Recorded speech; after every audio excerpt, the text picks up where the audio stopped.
One of the things that most Americans don't realize, about the stimulus is about a third of it is tax cuts. So 2/3 of it is programs, but a third of it is tax cuts. And a lot of that tax cuts, most of it is just, if you're a regular W-2 employee, it's just coming out of your pay. You're just getting it every 2 weeks already. And you probably don't even notice it, because it's like, on my paycheck, it's about $12 every 2 weeks that I get that I didn't get before because of the stimulus. It's not much in each check. The reason that they did it this way, and maybe Dr. Spriggs will talk about it, is because they thought that if they did what President Bush did, which was just send us like a $400 or $800 check in the mail, a lot of people with more money just put it in the bank and didn't do anything to stimulate the economy.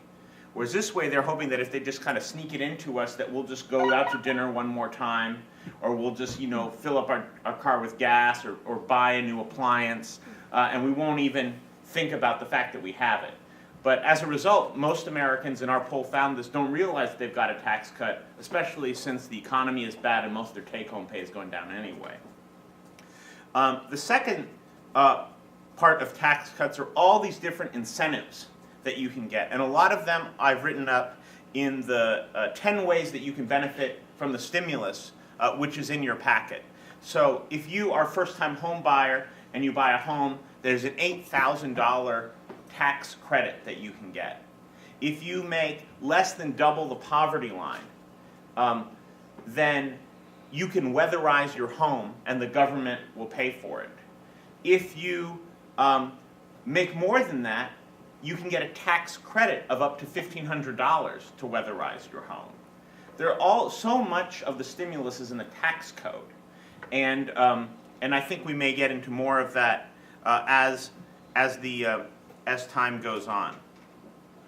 So that's the first third. The second third of the stimulus is just money that has gone to state and local government just to keep the state and local government from collapsing.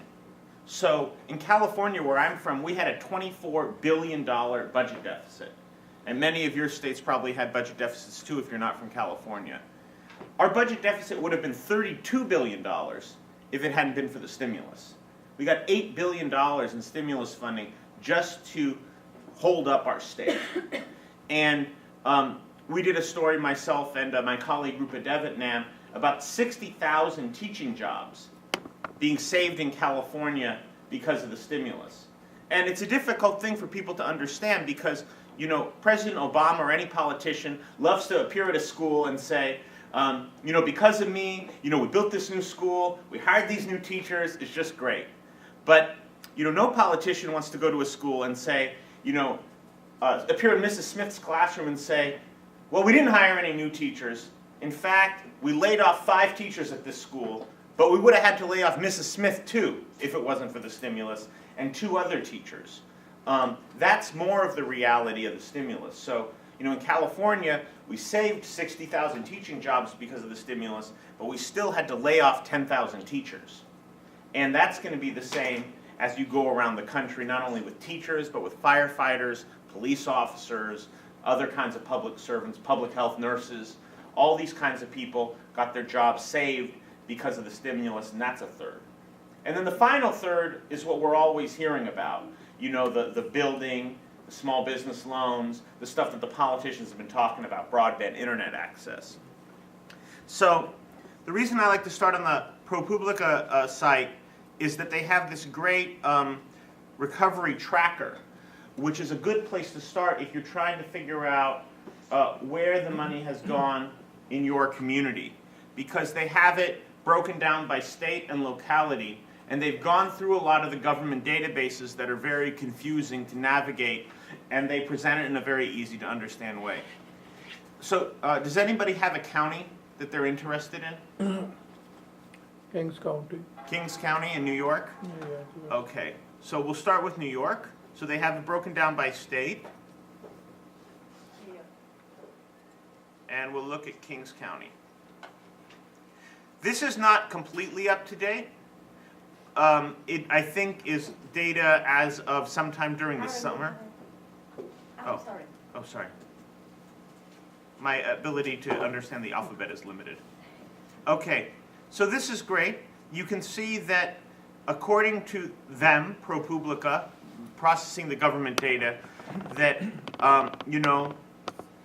this is only that $348 million has gone to Kings County, right? Now, this is not of the whole 787 billion. You can see it's of the 121 billion that they've been able to get figures for. So this is money that's already out the door. It's not the tax cut part of the stimulus. It's not the second part of the stimulus, which is holding up the government. This is the third part of the stimulus that we're talking about. And they have this nice thing that tells you how many dollars per capita. So you can see that actually Brooklyn has got $136 per person compared to $177 per person in the state of New York and $181 per person in the country as a whole. And this is not surprising because many commentators have noted that sparsely populated areas are getting more stimulus funding than dense areas. For example, every airport that applied for stimulus money got approximately the same amount. So JFK would have gotten approximately the same amount as, an airport in rural Kansas that has like 3 flights a day. So the nice thing about this is that you can sort it by amount, and you can also sort it by agency. And you can see that the biggest recipient in Brooklyn, stimulus money, is the schools. So of the $346 million that they were able to track, $277 million is going to schools for Title I grants, which is money specifically to go to poor students to help them improve their performance. And this is a really great way to start to ask questions, right? So now then you can call the school district, call some of the education advocates and try to figure out, okay, schools got $762,556.00 from the stimulus to help poor students improve their performance. What are they doing with it? Do people have any feedback about how this money is being spent? Is it going to the people that it should be going to? Then you see the second thing is $10 million to Section 8 vouchers to one particular landlord. That's interesting, right? Where are those properties? Who's living in them? How is that being spent? Then this is interesting. So Pell Grants, the Pell Grants in the stimulus, which is an existing program, there's a lot more money thrown into Pell Grants to help people go to college during these difficult times. And you can see that this is based on a formula. It's not the school that applies for the money. It would be the students would just choose to go to that school.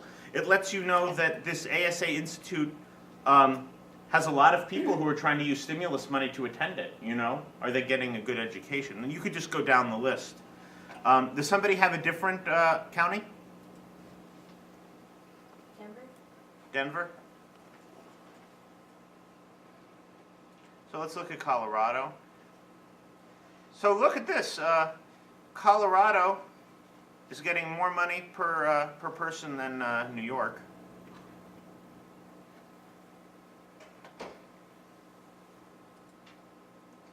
So here we are in Denver. Well, look at Denver, $374 per person. They must have some kind of institute there or something that's getting a lot of money. Let's see. Okay, so the number one recipient in Denver is the transit system, which